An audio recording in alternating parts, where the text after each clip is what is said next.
নিয়োগ দুর্নীতির অন্যতম মূল চক্রী জীবন কৃষ্ণ সাহা। ইডি সূত্রে এমনটাই দাবি। এবার যাদেরকে চাকরি দেওয়ার নামে যাদের কাছ থেকে কোটি কোটি টাকা নিয়েছিলেন তেমন একাধিক ব্যক্তিকে এবার ইডি তলব করলো। সিজিও কমপ্লেক্সে ডেকে পাঠালো এনফোর্সমেন্ট ডিরেক্টরেট। যাদের তলব করা হয়েছে তারা সকলেই মুর্শিদাবাদের বাসিন্দা বলে সূত্রের খবর। সকালে নথি দিয়ে সল্টলেকের ইডি অফিসে এসেছেন 4 জন। ইডি সূত্রে খবর, আর্থিক লেনদেন নিয়ে তাদেরকে প্রশ্ন করা হচ্ছে। চাকরির প্রতিশ্রুতি বিনিময়ে জীবন কৃষ্ণ কত টাকা চেয়েছিলেন তাদের কাছ থেকে সেই প্রশ্নই করা হবে। খবর সূত্রে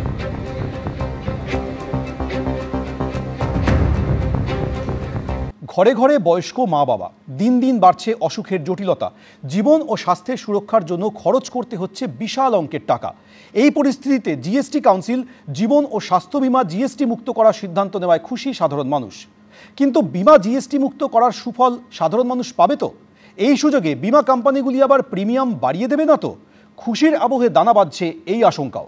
হেলথ ইন্স্যুরেন্সটা বিরাট ব্যাপার, একটা ট্রিটমেন্টের খরচাও প্রচুর বেড়ে গেছে এবং সেই হসপিটালে 2 মাস বাদে যে চেক আপ হয় প্রচুর তার খরচা বেড়ে গেছিল।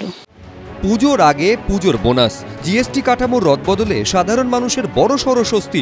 ঘরে বাইরে লাগাতার চাপের মুখে জীবন বীমা ও স্বাস্থ্য বীমা এবার পুরোপুরি জিএসটি মুক্ত। টার্ম লাইফ, ইউলিপ কিংবা এন্ডাওমেন্ট সব ধরনের জীবন বীমা পলিসি ও তার রিনিউয়াল এবং স্বাস্থ্য বীমায় সম্পূর্ণ জিএসটি ছাড়। Exemption of GST on all individual life insurance policies, whether term life, ULIP or endowment policies, and reinsurance thereof, to make insurance affordable for common man and increase the insurance coverage in the country. Exemption of GST on all individual health insurance policies. ঘরে ঘরে বয়স্ক মা বাবা, দিন দিন বাড়ছে অসুখের জটিলতা।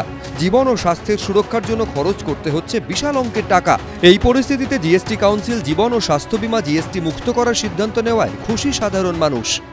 স্বাস্থ্য বীমা এবং যে বিমার যে কমিয়েছে জিএসটি, সেটা ঠিকই আছে, সাধারণ মানুষের খুবই সুবিধা হয়েছে।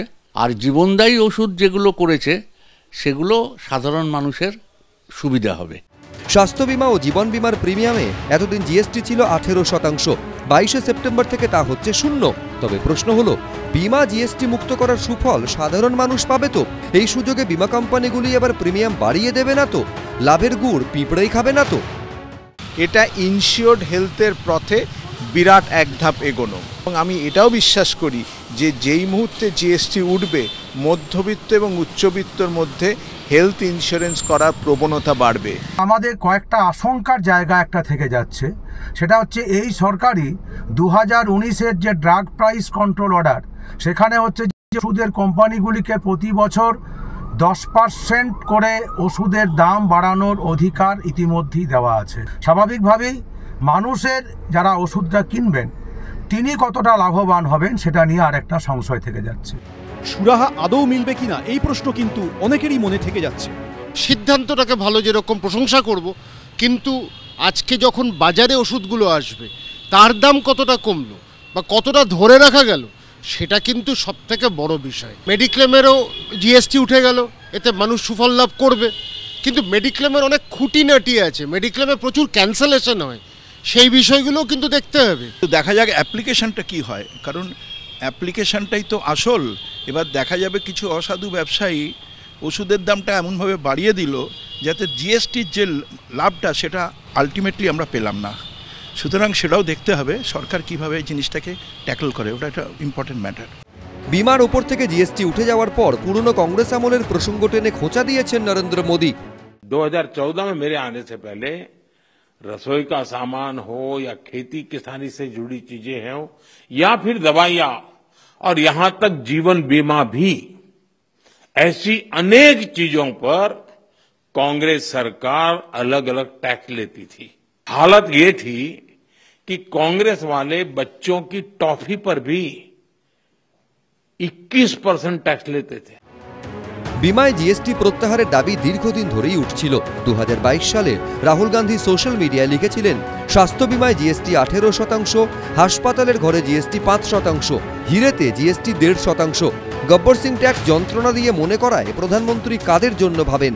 কম হারের একটাই জিএসটি সব খরচ কমিয়ে দেবে, গরিব ও মধ্যবিত্তের বোঝা হালকা করবে। গত বছর জুলাই মাসে এই দাবিতে কেন্দ্রীয় অর্থমন্ত্রী নির্মলা সীতারামনকে চিঠি লেখেন মন্ত্রিসভায় তার সতীর্থ কেন্দ্রীয় সড়ক পরিবহন মন্ত্রী নীতিন গডকরি। গত বছরের 2রা আগস্ট স্বাস্থ্য বিমার প্রিমিয়ামে জিএসটি প্রত্যাহারের দাবিতে কেন্দ্রীয় অর্থমন্ত্রীকে চিঠি লিখেছিলেন মমতা বন্দ্যোপাধ্যায়ও। অবশেষে স্বাস্থ্য বিমা থেকে জিএসটি ওঠানোর সিদ্ধান্ত নেওয়া হলো।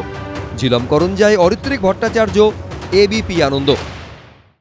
একদিকে বিজেপি বিধায়কদের চোর স্লোগান, পাল্টা চোর ডাকাত বলে নরেন্দ্র মোদী অমিত শাহকে আক্রমণ শানালেন মমতা বন্দ্যোপাধ্যায়। বৃহস্পতিবার চোর পাল্টা চোর স্লোগানে উত্তপ্ত হলো বিধানসভা। मोदी चोर बीजेपी चोर, मोदी चोर बीजेपी चोर, मोदी चोर बीजेपी चोर, अमित शाह चोर, अमित शाह चोर, अमित शाह चोर, अमित शाह चोर। জেনে গেছে জনতা চাকরি চোর মমতা, জেনে গেছে জনতা চাকরি চোর মমতা। বিধানসভায় আলোচনার বিষয়বস্তু ছিল বাংলা ও বাঙালি, কিন্তু শেষ অবধি বিধানসভা তোলপাড় হলো তৃণমূল বিজেপির পরস্পরের উদ্দেশ্যে চোর ডাকাত গুন্ডা স্লোগানে।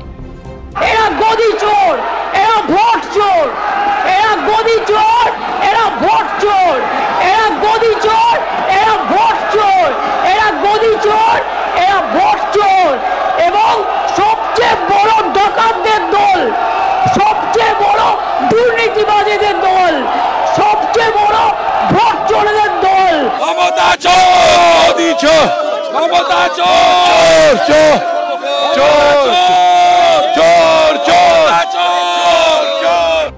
চোরের পাল্টা চোর, চোরের বদলা চোর। মোদি সবচেয়ে বড় চোর, মোদি সবচেয়ে বড় চোর, মোদি সবচেয়ে বড় চোর, অমিত শাহ বড় চোর, মোদি সবচেয়ে বড় চোর, বিজেপি চোর চোর, চোর হটাও, চোর হটাও, বিজেপি হটাও, বিজেপি হটাও। এই মোদি চোর বলতে গিয়ে রাহুল গান্ধীর মেম্বারশিপ গেছিল, আপনারা জানেন। আমি মোদি কমিউনিটির লোকেদেরকে বলবো মমতার বিরুদ্ধে বিএনএস এর অন্তর্গত যাতে এফআইআর করে এবং চোর মমতার বিরুদ্ধে লড়াই করে। শুধু চোর আক্রমণই নয়, বিজেপিকে বাংলা ছাড়া করার হুঁশিয়ারিও শোনা গেল মমতা বন্দ্যোপাধ্যায়ের গলায়। एंटी बेंगली बीजेपी हटाओ, देश बचाओ, बांग्ला विरोधी बीजेपी हटाओ, देश बचाओ। बीजेपी चोर है, बीजेपी चोर है, बीजेपी चोर है, चोरी डकैती नहीं चलेगा। উনি নন্দীগ্রামে হেরেছেন, ভবানীপুরে হারবেন। উনার এবং উনার ভাইপোর কোম্পানি 3 সংখ্যা পেরোবে না।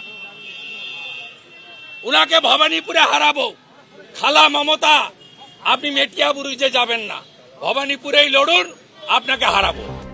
বিধানসভায় শাসক বিরোধী বিতণ্ডা নতুন নয়, যুগে যুগে তা চলে আসছে। কিন্তু বৃহস্পতিবার যেভাবে শাসক ও বিরোধী দল কার্যত একে অপরকে চোর প্রমাণ করতে লড়াইয়ে নামলেন, তা কি আদৌ গণতন্ত্রের পক্ষে ভালো উদাহরণ? আশাবুল হোসেন, উজ্জ্বল মুখোপাধ্যায় ও পার্থপ্রতিম ঘোষের রিপোর্ট, এবিপি আনন্দ।